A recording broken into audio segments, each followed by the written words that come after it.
Okay, so we have an application made with Node, Express, React, and Vite. Now we have also React Router that allows us to switch between different elements. But now I want to create, like, I don't know, some authentication validation that tells me that I shouldn't be creating like new listings unless I have permissions. So for that, there is multiple ways of creating that, and one of the ways that it seems like I'm not super happy with it because I always find it very complicated to use it, and probably you're going to see me struggling in here, and that's why I'm recording this video. But regardless of that, this seems to be like the best option if you want to handle authentication by yourself, but without having to implement it from scratch. So Passport, it's a library. It's kind of like similar to Express.js. It is kind of minimalistic, but at the same time, it tries to be super powerful. So it allows you to actually do authentication with 500 different ways. So the thing with that is that allows you to do authentication using Facebook, Google, Auth0, for instance, which is one that I always hear a lot. Or other things like JSON web tokens, but we are going to be implementing one of the most basic ones, which is Passport local. So the whole idea is that you store your username and credentials on your database, and then you check that locally. Okay, so for that we can get started and then just start following this tutorial for how to install it, like for username and password and all of these elements. But the other thing we could do, and I wonder if I can find it quickly, so I asked Claude to generate like a little tutorial and give it like a lot of prompts on what exactly I wanted. So let me try seeing if I can if that actually will work for us. Okay, now the problem is, where did I put it? Passport local. This looks promising. Node modules, nope, not that one. Not that one either. Maybe this one. Old experiments. Oh no, my God, that's old. Where did I put it? Did I put it in here? Let me pause and then come back when I find it. Okay, I think I found it. So I did create a folder here. Where is my thingy? So I want to start a new terminal at that folder. And then of course it didn't work. Or did I? Did it? So basically I'm going to go into the desktop. This I think is WebDev Scratch, and then I created something called Passport, and then here is my tutorial. I'm going to load that into VS Code, and then I ask Stupid Cloud to generate it using Markdown, so we should be able to see that in here. And I think I have sent that on Slack, and if not, I will. Please remind me, I will do it again. Okay. So let me put that in here. I don't want to see that, and then let's see the steps. So I kind of like after a lot of negotiation with Cloud Code, basically it says like, let's do it on steps, and the first steps are going to be by creating it even without Passport. So let's see how that takes us. So this is if you want to start from scratch. We are going to want to install some dependencies, like probably these ones in here, although that cookie parser, I think it's not necessary anymore. Oh, so for instance, you have to be careful with that. So let's go and install those dependencies. Remember, always pay attention on what folder you're working on, what project. Remember that since we have two projects, the front end inside the back end, you have to be careful where you're going to be doing your package JSON installs, or like your npm installs. This is the package JSON for the back end, and is the one for the front end. Okay, so we are going to need npm install -- save, and we are going to need express session, which is going to be used for keeping the session between the logins. We are going to use Passport, and we are going to use Passport local. Actually, you know what? I'm not going to obey here. So we do have this other one running. So let's actually do it whenever it needs it. This is doing React Router DOM, so we already did that. This is creating like a basic in-memory use, so we can use this one. I kind of like it.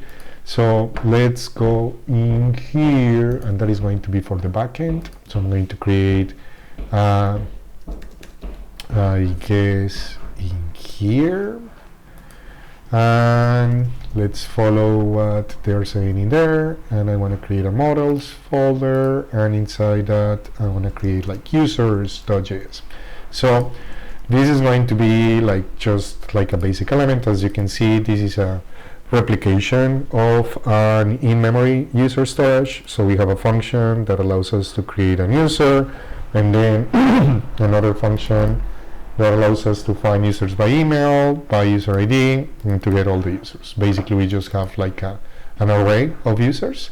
And if you want to create a new user, the ID is going to be like the current date, and then what is the name, the user that you want to add, and then we're going to have the email, and you can find by email or by ID. Okay. Now, having done that, this is the basic Express application. These are the elements I was saying in the previous video. So let's go and take a look so we can save this one. And then we do have the path, the file path, blah, blah, blah. So the port is actually handled in here as well. We do have the URL encoded, so that's great. And we have a test route, so this is just for API. We don't care for that, so we already have that part. Now, in the routes, this is asking us to create like this routes out.js file. So in here, let's go and create like a new file, which I'm going to call just following the standard that we were doing. Since I use capital letters for that one, let's call it out.js. And then in there we want to do typical import Express from Express, and we are also going to be importing bcrypt and from bcrypt, and that one is going to be used for doing the actual authentication, or not the authentication but the conversion of the password into something that we can store in the database. And because of that, I want to install bcrypt. Okay, and let me start this again, and then basically I want to create a new router, classical one, and then export default the router. So, and basically this is for registering, so this is for login. Let's start creating the login. So basically, remember that if you want to send a request in here, like create an endpoint, this is my router, and I'm going to create this specific one in here, and I'm going to be registering for login, as you see in here, and then I am going to create like probably an asynchronous endpoint or like callback. So I'm going to use this one. I like what they're saying there. So basically, I am going to be, Copilot is giving me a good option in there.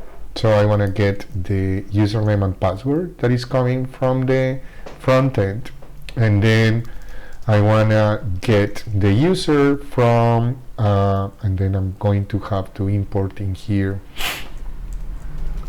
import get user by email, probably. Let's do that, email, and then I am going to be getting the email and the password, which are the two things I'm getting in there. And then I'm going to get in the user by email from here. And then once I do that, if I don't find the user, then we can return that the email or the password it's wrong. So I like that one. Then the next thing is to verify the password. Okay. Verify password, and as you can see, Copilot is super eager to do things for us, so that seems perfectly fine. So basically what we are doing is that we're using bcrypt, which is the library I told you, and we want to compare the password that we are receiving with whatever password was actually stored in the database, in our database. So I like that this one calls it hash. So I'm actually going to change here in my model, and then oh, I actually don't mention here the password at all, so I don't have to change anything. So I do that one, and then basically I just want to compare if those two things are valid. Okay, if that is the case, or if that is not the case, then I also return like, hey, there is an error. And if it is the case, then I just return like the actual user, as you can see here. Let's see what this one is doing. Oh, I like what this thing is doing in there. So actually, let's go and use this version better. So basically, this one in here, what it is doing, I like this trick, so I'm going to write it by hand. I want to take the password, and then I'm going to delete it, and then I am going to get user without password, and I'm going to get that from the user, okay, which is the user I got in here. So this is we are using object destructuring from MDN, from JavaScript. And basically what that one does is that it's taking my user and it's going to ignore the password. It's going to drop it kind of like in this variable that you see in here. I think I can also do that in here, so this one doesn't get angry at me. And then I will have the user without the password. The rest of the things I'm going to have them in here.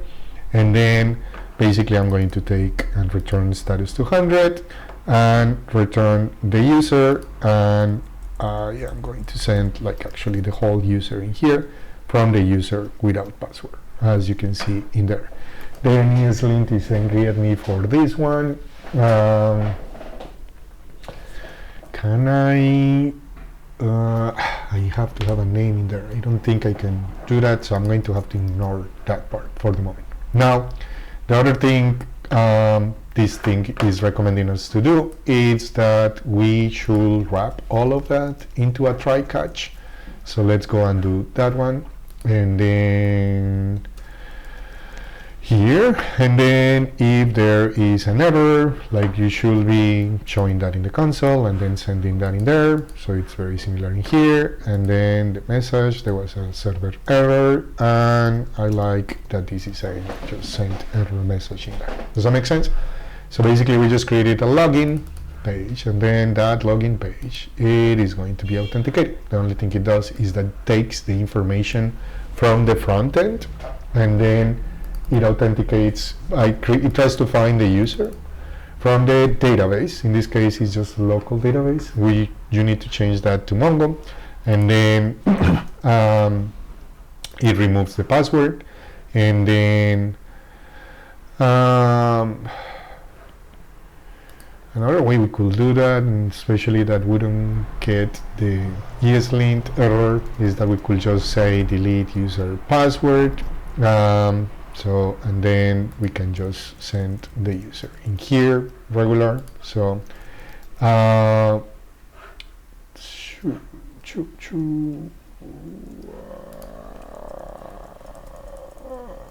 guess password hash is the one that we want to remove.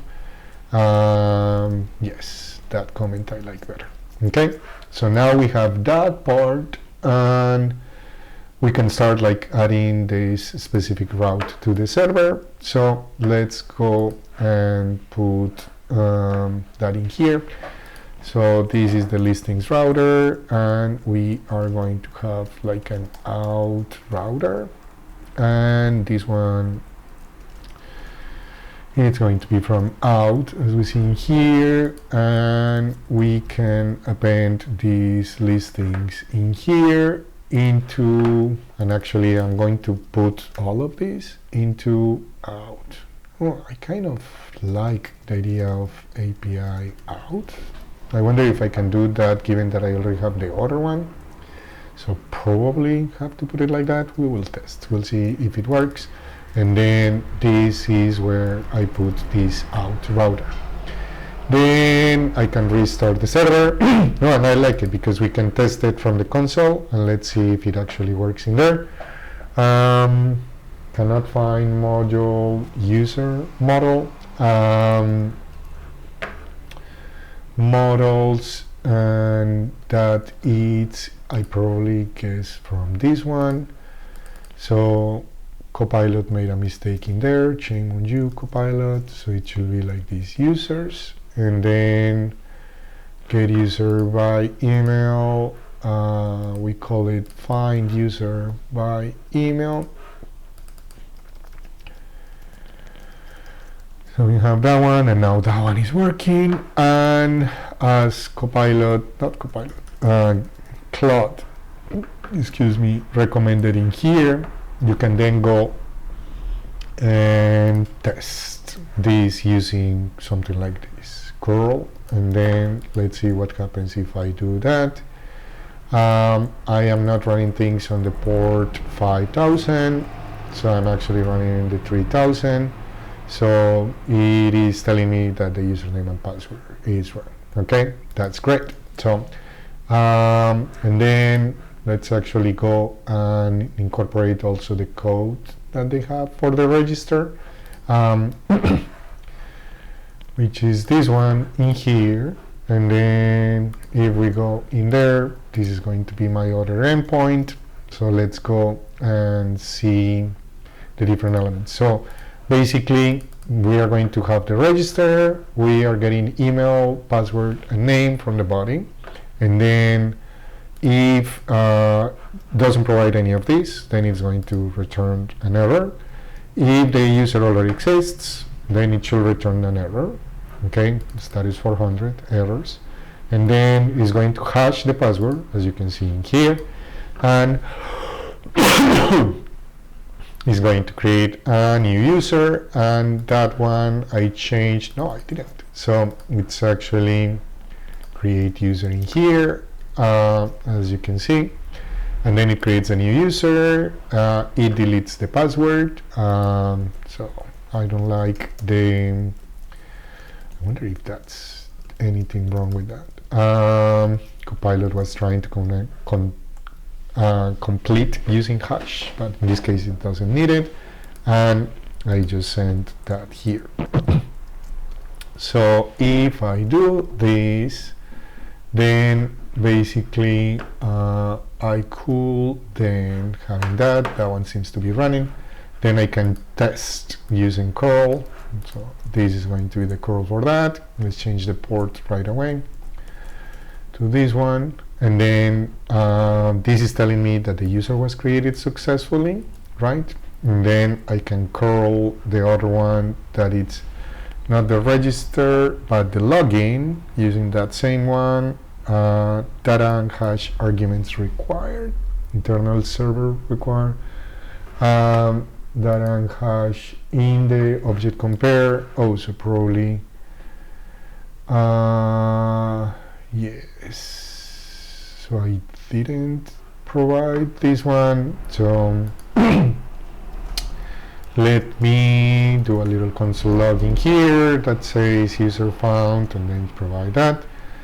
Then that is going to restart that, and then let me do the register, and then the login again. It found the user, but it didn't include the hash in there, so that's why the compare function is getting angry at me. So when I am creating the password, it is storing it into password. I don't even see the password here either. When I print it in here, username and email, it should return that in here, and then this is pushing everything I'm sending. Could it be? Oh, okay. So I want to create a user with the password hash in here, and then I delete the user. I like that. So don't send the password back, and Yes. So I changed a bunch of things, so that's why. So let's see. I want to register again, and then I want to log in. Now you can see this is how the password is going to get stored, and it actually says login successful. So then we can test. Okay. So this is very basic authentication. It's only in the back end. We haven't done the front end. That's what we are going to do in the next video. And before I forget, we should definitely not print the user in the console, because it could be like a security issue. So let me commit this, git commit add in basic auth backend, and then git push. And by the way, I am probably going to be missing some files. Of course I am.